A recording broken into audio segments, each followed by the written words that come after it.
Well, this theory relates to ideas about how you can create waves in essentially still body of water.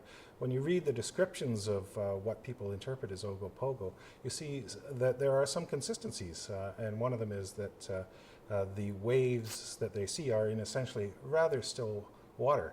So I guess a sort of reasonable explanation is that it would be created by some creature or another. Some feel it was a lake monster, some feel it was beavers or lines of otters swimming across the lake in synchrony.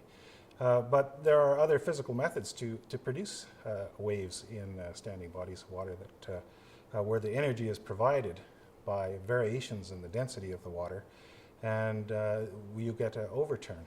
The image I have up behind me shows what's going on or what happens in deep lake bodies with seasonal variations in temperature. Water is at its most dense when at 4 degrees C. It becomes lighter as it freezes. That's why the ice cube floats on in your drink in the summer, and that's a happy thing.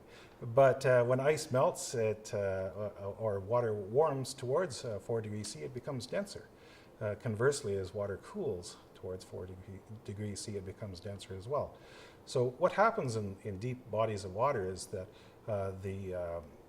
you'll get density stratification when you have very consistent temperatures. But with the warming of the water in the spring, the surface waters might go from near zero to +4, and they'll become denser, and you'll have an imbalance in the temperature stratification.